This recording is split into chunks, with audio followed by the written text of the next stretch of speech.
Les ofrecemos a continuación la conferencia sobre el misterio de Elche y el dogma de la Asunción pronunciada por el obispo de Orihuela Alicante, Monseñor José Ignacio Munilla.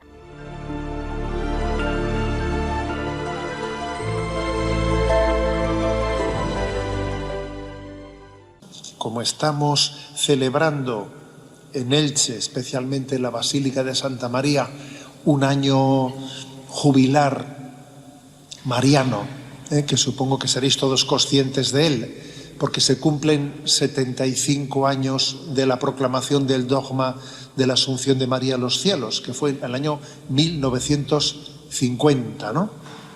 Pues por ese motivo se pidió ese año jubilar y se está compaginando el doble jubileo, el jubileo del nacimiento del Señor y al mismo tiempo el jubileo de la Asunción de la Virgen. Bueno, pues con ese motivo yo voy a hablar, hoy he venido, ¿de qué voy a hablar? Bueno, pues voy a hablaros de la Asunción de la Virgen y también de ese Misteri d'Elx que se celebra, ¿no? Pues que es una de las joyas que tiene nuestra diócesis. Es una de esas joyas, porque es curioso que el dogma de la Asunción es muy reciente, es el último dogma, fíjate, 1950. 1950 en la vida de la Iglesia es ayer, es ayer. Pero obviamente la fe en la Asunción de María a los cielos ha estado en toda la tradición de la Iglesia, como lo demuestra también el Misteri d'Elx, porque hay que decir que es una representación que se piensa que ha tenido lugar desde mediados del siglo XV, aunque sus orígenes pues pudieron remontarse al siglo XIII, en el momento en que la Corona de Aragón libera la ciudad de Elche en 1265, ¿no? Se vincula a la leyenda del hallazgo de la Virgen María en el arca que llega por el mar. Es posible que comenzase las primeras representaciones del misteri al poco tiempo. Ahí se dio una circunstancia, y es que el Concilio de Trento, que fue allá 1545-1635, el Concilio de Trento decidió prohibir las representaciones de los autos sacramentales en el interior de las iglesias. Durante la Edad Media fue frecuente que muchos autos sacramentales se representaban dentro de la iglesia. Y el Concilio de Trento quiso prohibirlo. ¿Por qué? Pues porque aunque es muy bello, pero tendría un poco a degenerar, pues quizás iría en detrimento de lo que puede ser un poco la sacralidad de los espacios, convertirlos un poco en un teatro, y por preservar la sacralidad de las iglesias y de la liturgia, se ordenó que los autos sacramentales saliesen fuera de las iglesias. Pero estaba tan arraigado, ¿no?, en la Basílica de Elche, que en 1632 el Papa Urbano VIII dio una dispensa para Elche. Digamos, bueno, pues aunque se prohíban los autos sacramentales, el Misteri d'Elx, el de la Asunción de la Virgen María, se permitió, ¿no? Se permitió su celebración. Sabemos que después ha sido pues muy destacado por el hecho de que fue en el año 2001, fue declarado por la UNESCO como Patrimonio Internacional de la Humanidad, etcétera. Pero obviamente a nosotros lo que nos interesa es, en esta reflexión, es intentar hablar un poco, profundizar en el sentido de fe, en el sentido teológico de la Asunción de la Virgen a los cielos. Bueno, lo que el Papa dijo en esa definición de 1950 fue muy concreto. María, terminado el curso de su vida terrestre, fue asunta al cielo en cuerpo y alma. Esa es la definición. Bueno, como he dicho antes, puede llamar la atención que este dogma se definiese tan tarde, en 1950. Y no olvidemos que muchos de los dogmas se han formulado en la medida en que la Iglesia ha visto cuestionada por las herejías o por los errores de la época algunas verdades de fe. Y cuando han sido cuestionadas, es el momento en el que la Iglesia ha dicho, vamos a definir esta verdad de fe, que la hemos creído desde hace mucho tiempo, pero ahora, para responder a este cuestionamiento, la definimos, ¿no? Y entonces creo que es como muy interesante hacerse la pregunta, ¿qué es lo que la Iglesia ha querido subrayar especialmente con la asunción de la Virgen a los cielos en cuerpo y alma? Que todos somos conscientes de que se trata de una singularidad en María, la cual, sin esperar a la resurrección final de los cuerpos que tendrá lugar en la parusía, el Señor le ha concedido la gracia de participar de la gloria desde ya, sin esperar a la resurrección final. ¿Por qué? Pues porque el sentido del cuerpo humano, el valor del cuerpo humano, posiblemente ha sido algo que el siglo XX ha cuestionado de una forma especial. Y claro, aquí lo importante del dogma de la Asunción de María a los cielos es sobre todo el hecho de que no solo está en alma, como el resto de los santos, sino con su cuerpo también, con su cuerpo. Entonces, es cierto que el siglo XX, ahora vamos a subrayarlo, ha tenido, ha sido testigo de, por un capítulo y por otro capítulo, de muchos desprecios hacia el sentido del cuerpo. Como por ejemplo, es el hecho de que ha sido un siglo con tantísimos millones de muertos en las dos guerras mundiales, la violencia, las drogas, las autolesiones, el desprecio a la vida. Por otra parte, la exaltación del cuerpo humano en exhibicionismos, en estereotipos estéticos. Por otra parte, las espiritualidades dualistas de corte reencarnacionista que vienen a decir que tenemos que despojarnos del cuerpo y llegar a una especie de nirvana y que el cuerpo no está llamado a la gloria. Todo ese influjo oriental tiende a despreciar la corporalidad. Y no digamos nada de toda la teoría de género, la cual afirma que nuestra sexualidad masculina o femenina, nuestro sexo biológico, no nos lo da la naturaleza, sino que es fruto del deseo del hombre, que es el hombre el que decide si es hombre o si es mujer. Simone de Beauvoir, que es una de las filósofas que dio a luz, ¿no?, la teoría del género, justamente en aquellos años en los que se proclamaba el dogma de la Asunción de la Virgen María en cuerpo y alma, estaba ella, ¿no?, teorizando toda esa teoría de género, ¿no? O sea, es decir, que el siglo XX ha sido un siglo en el que la cultura, los acontecimientos, las filosofías, las ideologías por una forma u otra, han despreciado el valor del cuerpo. Y fijaros, por ello, San Juan Pablo II, cuando accede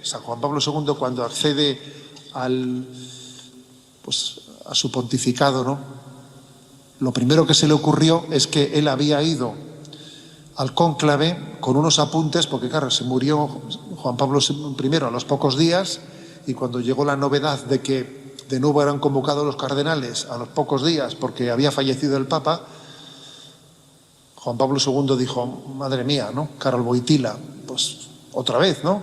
Y dijo, bueno, pues voy a aprovechar el tiempo, y se llevó unos apuntes con él para trabajar en los ratos libres que tuviese el cónclave. ¿Qué apuntes eran esos? Él estaba preparando unas catequesis sobre la teología del cuerpo. Fue allí el cónclave para trabajarlos y resulta que salió elegido Papa, y esos apuntes acabaron siendo las primeras catequesis que dio los miércoles. Fíjate cómo son las cosas, ¿eh? Él allí dio 129 catequesis sobre teología del cuerpo, en el que subrayó el valor del cuerpo. El valor del cuerpo, ¿no? Es decir, sí, la Iglesia también definió el dogma de la Asunción de María a los cielos en cuerpo y alma, porque quiso, no solo con palabras, sino mostrándolo en María, hablarnos de la importancia y del valor del cuerpo. Nuestro cuerpo también es imagen y semejanza de Dios, no solo el alma. La imagen y semejanza de Dios no está solo en el alma, está también en el cuerpo. El cuerpo también ha sido redimido por Cristo, aunque a veces decimos, ¿no? El Señor viene a salvar las almas, es una manera de hablar, viene a salvar a la persona, cuerpo y alma. Cuando decimos que Cristo redime nuestra alma, es nuestra alma y cuerpo. La utilización de la palabra alma nos puede equivocar en eso, porque bien, es una manera de hablar.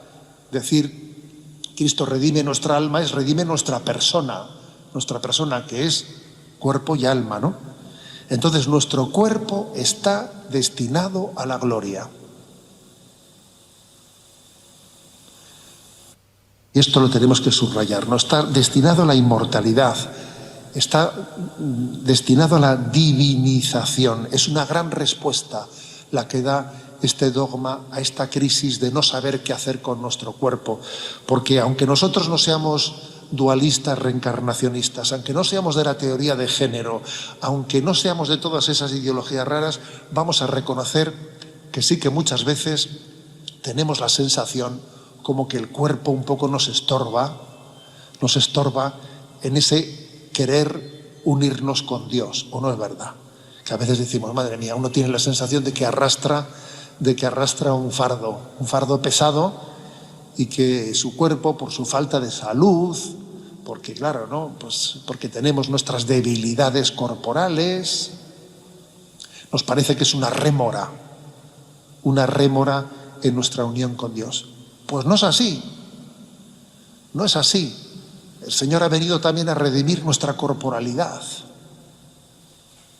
Y es verdad que tenemos nuestras fragilidades de salud, etcétera, ¿no? Pero estamos llamados a no avergonzarnos de nuestra corporalidad, a no avergonzarnos de ellas. Somos bellos ante Dios, y que somos frágiles, pues bendita fragilidad, ¿no? Santa Teresita de Lisieux tiene algunas páginas maravillosas de la espiritualidad, ¿no? Y en una de ellas dice, lo que más le agrada a Dios es que yo ame mi fragilidad.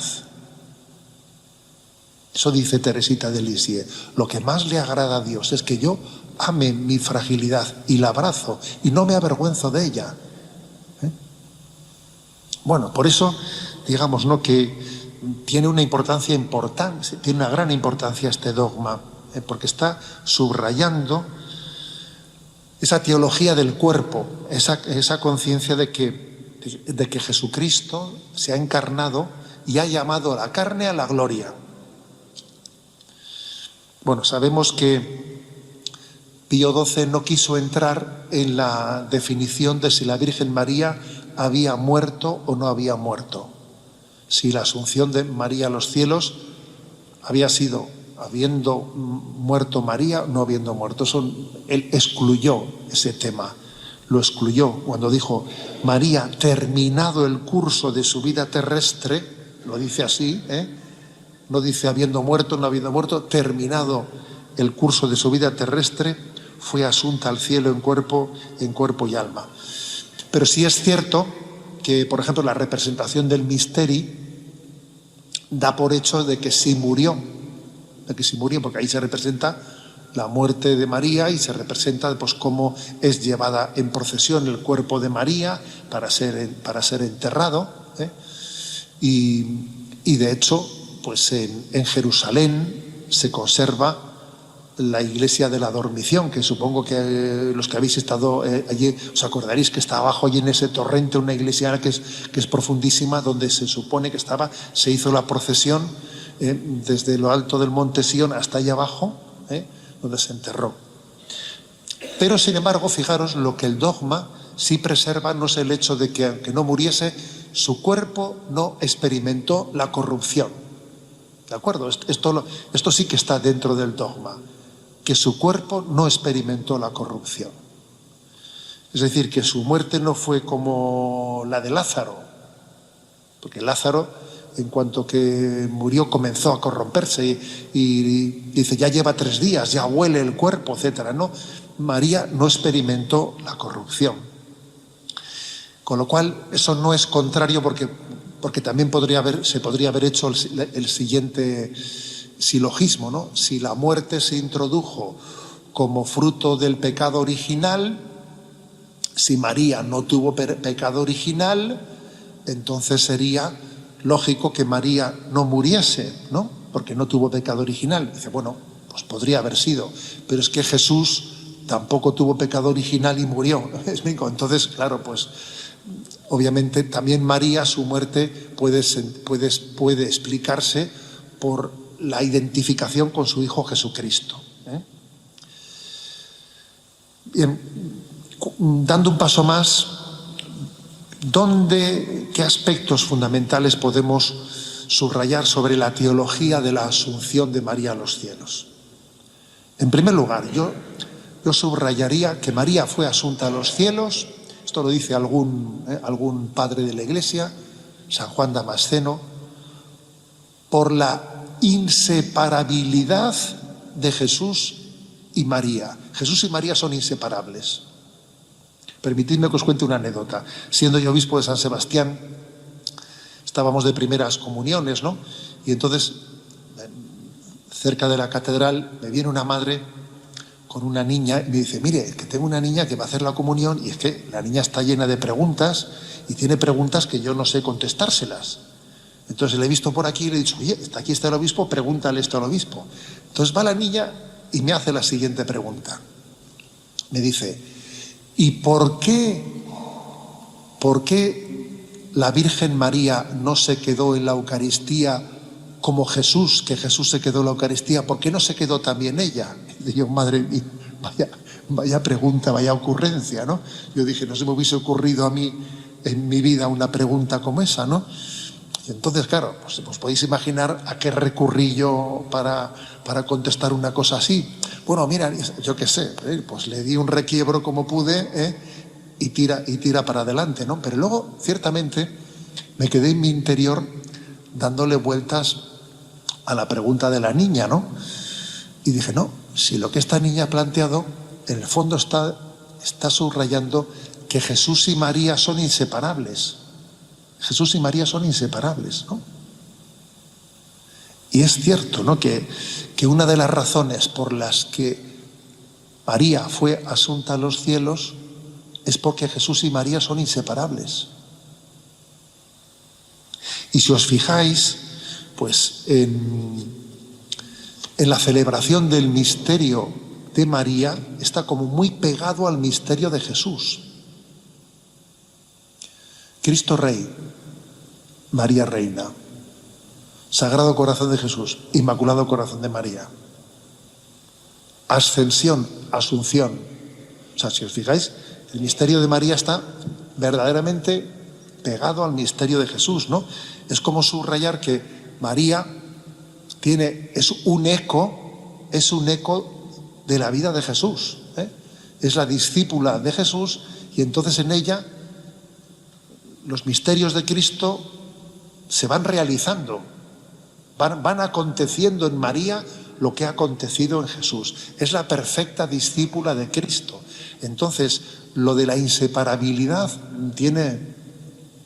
es un argumento para decir, ¿por qué el Señor quiso llevar a su madre de esa manera? Porque son inseparables, ¿no?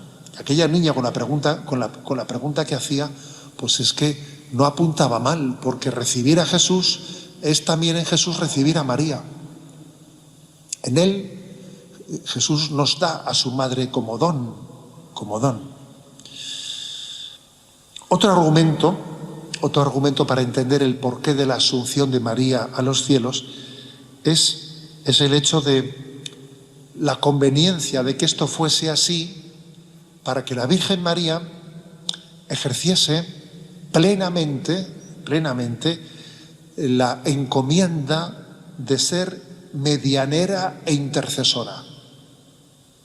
Es que Jesús quería darle a María una encomienda muy importante en estos 2000 años de historia en los que estamos, ¿no?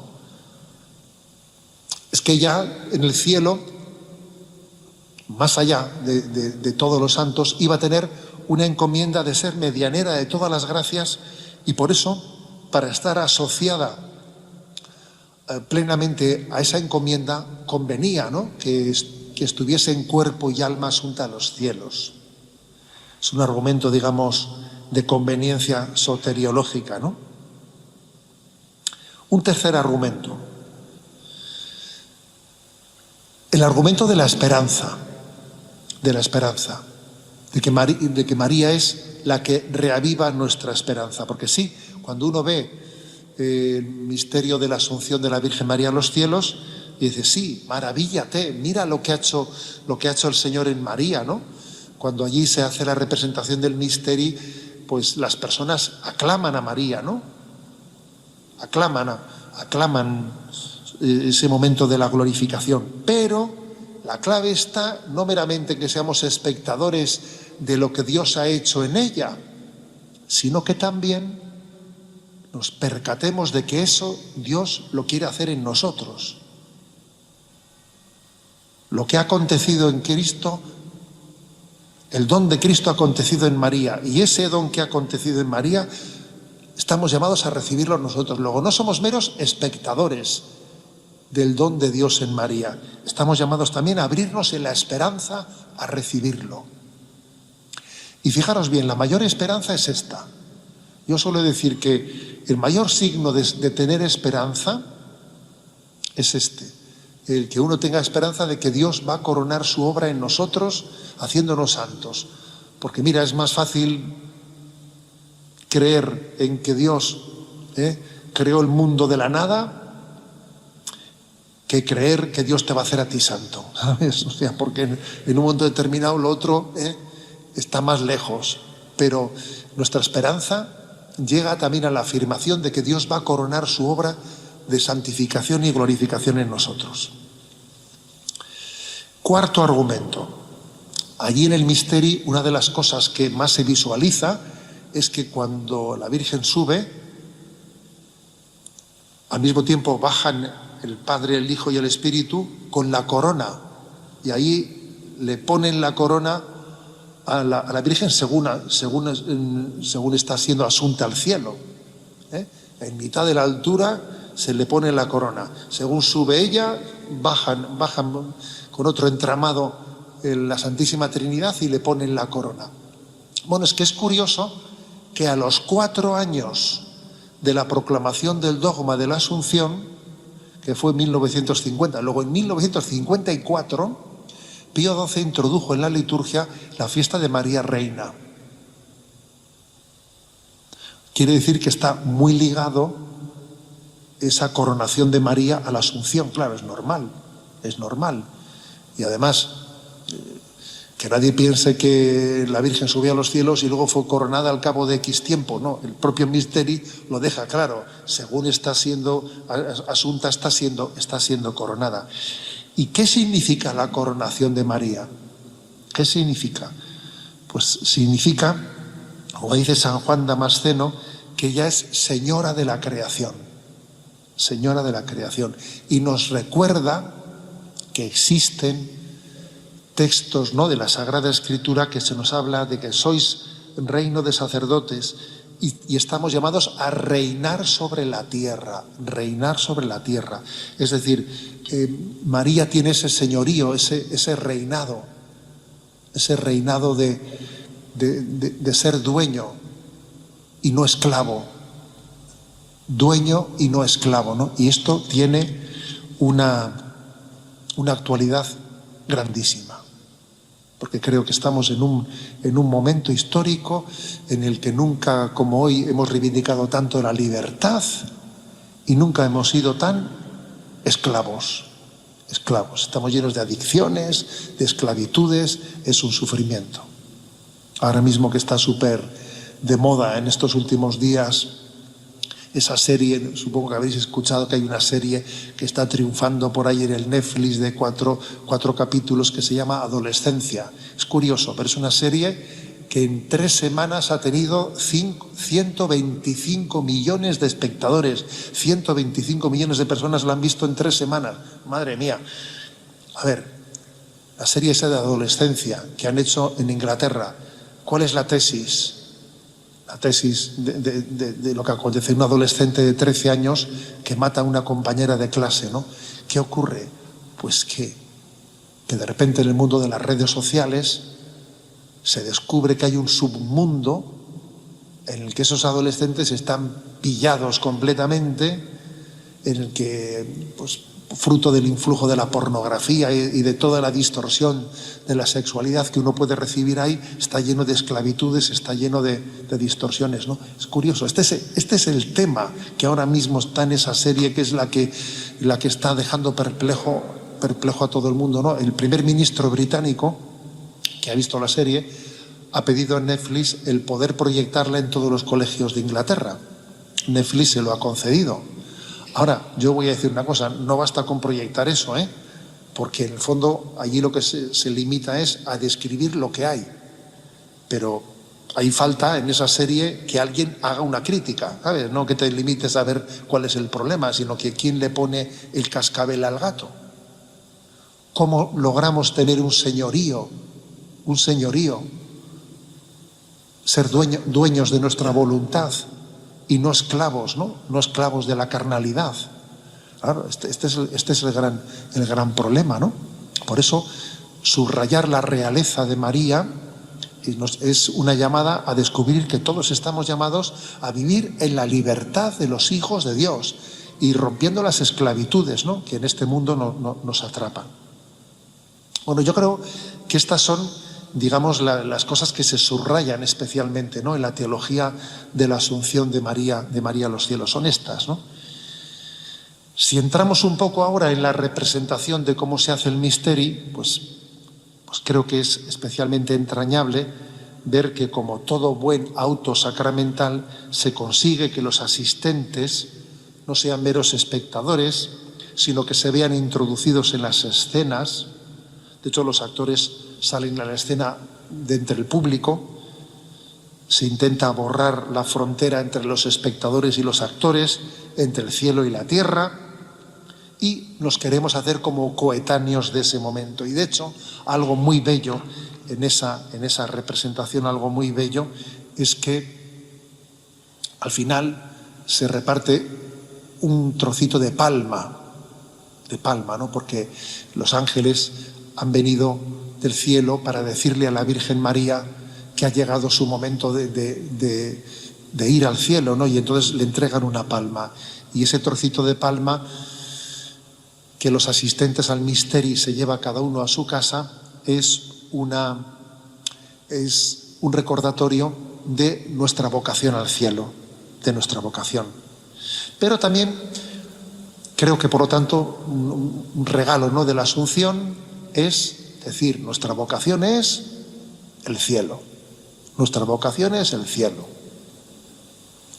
Yo muchas veces he contado la anécdota de que nuestra familia vivía el regalo de unos padres que, siendo todas las noches, nuestro padre, antes de ir a la cama, pues allí hacíamos un rato de oración y decía nuestro padre: para que toda la familia nos juntemos en el cielo. Padre nuestro que estás en el cielo. Y todas las noches tu padre rezaba un Padre Nuestro para que todos nos juntemos en el cielo, que era, madre mía, eso marcaba completamente a dónde vamos. Y cuando un día toca despedir a la abuela, y el otro día a la tía, y el otro día a tu padre, y el otro día a tu madre, pues dices, pues el Padre Nuestro que hemos rezado ya va camino. Pues es que, claro, es tan importante eso. Es que no tener eso claro tiene tantos problemas. Entonces, esto es importantísimo. Nuestra meta es el cielo. Os cuento otra anécdota. Con esto del congreso que hicimos en Elche con motivo del misterio, los días anteriores al congreso, pues hicimos que los niños de los colegios pudiesen ir para enseñarles un poco qué es el misterio, ¿no? Y se puso una gran carpa, una carpa de esas que entraban unos 1000 niños, unas 1000 sillas. Y yo iba cogiendo a los niños por grupos de 1000 que venían de todos los colegios de la diócesis, pues para que después les explicasen el misterio. Imaginaros 1000 niños allí, y yo hablándoles del misterio y de la Asunción de la Virgen, y se me ocurrió hacerles la pregunta: ¿queréis ir al cielo? Y entonces los niños empezaron, sí, no, sí. Y los pobres niños, claro, entraron allí en crisis dividiéndose entre ellos, ¿no? Y yo dije, a ver, vamos a ver, José Ignacio, es que a ver estos niños esa pregunta cómo la han recibido. Porque, claro, para muchos niños preguntarles, ¿queréis ir al cielo? Es como decir, ¿te quieres morir ahora? Entonces, claro, su referencia es, a ver, ¿qué me están preguntando? ¿Qué me están preguntando, no? Y entonces, bueno, allí hice otro intento de explicar de qué estábamos hablando, y volví a hacerles la pregunta, ¿queréis ir al cielo? Entonces ya respondieron todos, sí, pero claro, pero ojo, había que explicar bien la pregunta. Es que es clave, que es clave que entendamos cuál es nuestra vocación, cuál es nuestra meta. Pero también el misterio subraya otra cosa, subraya que este camino hacia el cielo incluye la cruz, pues para liberarnos de muchos apegos, para purificarnos y estar suficientemente preparados para ir al cielo. No es que María necesitase purificarse de nada, porque ella era inmaculada, pero ella también vive un sufrimiento importante en su vida, así lo representa el misterio. María sufre. Para María tuvo que ser muy duro que Jesús hubiese ido al cielo y ella se hubiese quedado aquí. Eso tuvo que ser duro. Uno se puede imaginar a la Virgen María sufriendo por esa separación. Y de hecho en el misterio hay momentos en los que se canta, la Virgen María canta, hay triste vida corporal. O sea, la Virgen manifiesta su dolor. Es como si dijese, no, muero porque no muero, tengo deseo del cielo, se me hace dura esta vida. Pues sí, a la Virgen María, tal y como el misterio la representa, por lo menos, o sea, se manifiesta el dolor, el sufrimiento de decir, esta vida es un parto y tengo que partir. A veces nos encontramos con almas ya mayores, etcétera, que a veces te dicen, no sé qué hago aquí, me gustaría, o sea, que Dios me lleve, ¿no? Bueno, la verdad es que no somos dueños de los tiempos, mientras que estemos aquí será por algo, ¿no? El Señor querrá que completemos nuestro recorrido, pero aquello que dice San Pablo, ¿no? Por una parte marchar de esta vida es lo mejor, pero por otra parte si Dios quiere que yo me quede aquí, pues aquí me quedo, ¿no? O sea, creo que María sufrió en ese tiempo previo a ser asunta al cielo, tal y como el misterio lo representa, pero supo dominar ese sufrimiento, supo dominar la pena de la ausencia. Esto también es una llamada un poco a entender lo que es la viudedad. Aquí habrá muchos viudos. Y yo sé que esa vocación de la viudedad uno tiene también que ser consciente de que está anhelante y tiene una pena de la ausencia. María vivió eso, ¿no? Pero Dios quiso que se quedase. Sería por algo, ¿no? Pues sí. ¿Y qué es lo que el misterio subraya? Que María se quedó porque tenía que tener una solicitud maternal sobre la Iglesia. Y entonces eso se manifiesta cuando ella va a morir y allí los 12 apóstoles se juntan para despedirla, porque obviamente también ese juntarse para despedirla es una evocación de cómo María ha cuidado de la Iglesia, ha cuidado de ella, ¿no? Y entonces aparecen allí los apóstoles para despedirse de ella. En ese momento María muere, se apaga una vela que ya tiene, muere estando de rodillas, ¿no? Muere estando de rodillas y su alma es llevada al cielo, que por cierto, tuve el privilegio, el primer año que estuve como obispo, que llevo ya 3, el primer año que estuve como obispo tuve el privilegio, me dijeron, el momento que se llevaban el alma de María, porque el alma representa como un pequeño muñeco de la Virgen, ¿no? El alma lo ascienden al cielo. Aquí está Germán, que podría darnos una lección, ¿eh? Si digo algo incorrecto, tú me corriges, ¿eh? Bueno, porque él sale allí. ¿De qué hiciste la última vez? De ángel mayor. Bueno, entonces, estoy explicándole el que se lleva a la Virgen. Pues yo no sé si sería el año que estuviste tú, pero el primer año que estuve me dijeron, venga, corriendo, subimos a la cúpula, y subí a la cúpula para llegar a tiempo del momento en el que el alma llegaba hasta arriba. Y me impresionó que allí los que estaban ahí arriba, que son devotos auténticamente, ¿no?, del misterio, cogían ese muñeco que representaba el alma de María y la cogían con una unción increíble, y allí tienen preparado como un pequeño sagrario donde metían el alma. Yo me quedé impresionado, ese momento. Bueno, ahí termina la primera parte del misterio, va a seguir al día siguiente, pero claro, falta algo muy importante, falta qué pasa con el cuerpo de María, ¿no? Ha terminado la primera parte de la representación, pero hay un suspense, ¿no? Entonces, pues, hay como una noche velando el entierro, velando el entierro de María, esperando que al día siguiente el misterio continúe, ¿no? Hay que recordarse la manera en la que al día siguiente se representa el entierro de María. Pues la verdad es que te impresiona, con la gran unción, el gran respeto, ¿no? Es el cuerpo que ha sido templo del Espíritu Santo, es el cuerpo de María, instrumento de tantas buenas obras, ¿no? Entonces sabemos que en ese momento hay dos escenas pintorescas. Una es la de los judíos, que ahí aparecen un grupo de judíos que atacan el entierro de María. Bueno, judíos eran todos, también a los apóstoles eran judíos, pero digamos unos judíos no creyentes, no cristianos, ¿no?, que atacan el entierro de María, pero que al ver el cuerpo de María, al ver la carne inmaculada de María, se quedan petrificados y se convierten. O sea, es la contemplación de María la que les lleva a su conversión. Vosotros de esto sabéis mucho, porque en Aspe todos sabemos lo que es el miradla.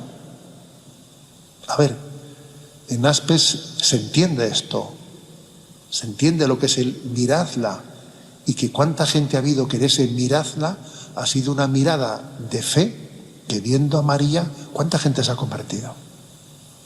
Porque es una mirada de gracia, ungida por Dios, ¿sabes? Bueno, pues eso también está ahí un poco representado, ese miradla. Van allí agresivos, y eso, claro, y al verle a ella se sienten desarmados, ¿no? Y luego hay otro momento peculiar, pues por el hecho de que Santo Tomás llega tarde. Estaban todos los apóstoles allí despidiendo a la Virgen María, y Santo Tomás, el que había llegado tarde, ¿no?, para la resurrección, llega también tarde para el momento en que María está subiendo a los cielos, ¿no? Que acaso, ¿no?, pues también quiera representar esa llamada de atención que el Señor nos quiere hacer a todos, pues que a veces el estar ocupados, el tener tantas cosas entre manos, nos está distrayendo de tener tiempo para Dios, ¿no? Bueno, y entonces cuando llega el momento de la resurrección, asunción de María a los cielos, es el momento en el que, como he dicho antes, al mismo tiempo, según va ascendiendo María, sale a su encuentro la Santísima Trinidad y tiene lugar la coronación, momento en el que se canta el Gloria Patri Filio et Espíritu Santo, y es un momento, que para mí es muy bello, en el momento en el que se corona, allí desde la cúpula, se echa oropel a tope por toda la basílica, y ese oropel que empapa a todo el mundo, que sales de allí con oropel por todos los rincones del cuerpo, ¿no? Ese oropel es imagen de la gracia, O sea que lo que Dios ha volcado en María rebosa a todos los que están abajo. A ver, ¿qué es eso? Pues no, eso no tiene mucho que ver con las indulgencias plenarias. Pues claro que sí. En las indulgencias plenarias decimos que compartimos, participamos de esa abundancia del mérito de María y de los santos del cual recibimos nosotros. O sea, eso es lo que dice la Iglesia. Entonces, esa gracia que se vuelca en María, ese oropel cae en toda la basílica y esa imagen de que nos recibimos por participación de lo que Dios ha volcado en María y a los santos, ¿no? Bueno, y este es ese gran misterio, con lo cual decimos, ¿no?, que sin duda, este 75 aniversario de la Asunción, yo creo que es una llamada a que fijemos nuestra mirada en el cielo. Es una escuela de mirar al cielo. La verdad es que uno sale de allí un poco con tortícolis, ¿sabes? Porque claro, estás continuamente mirando para arriba, un poco de tortícolis y sales allí. Tú no, porque tú vas mirando para abajo, pero los que estamos abajo vamos mirando para arriba, ¿eh? Entonces, pero ese esfuerzo de mirar para arriba creo que también es pedagógico. ¿Por qué? Porque estamos en una cultura muy horizontalista. Muy horizontalista. Entonces, necesitamos elevar nuestra mirada. Una y mil veces discernir la vida no solo de tejas para abajo, sino de tejas para arriba. Porque vivimos en una cultura de frivolidad, que nos fijamos en las apariencias, ¿no? Entonces, nuestra vida está escondida con Cristo en Dios. Estamos llamados a tener una mirada en el cielo, con los pies en la tierra, pero con el corazón en el cielo. Ese sería nuestro lema.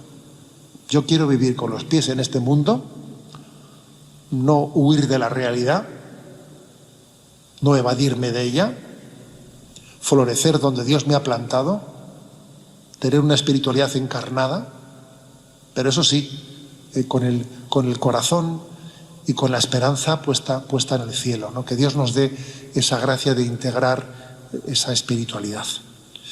Gloria al Padre, al Hijo y al Espíritu Santo, como era en el principio, ahora y siempre, por los siglos de los siglos. Amén. Bueno, muchísimas gracias.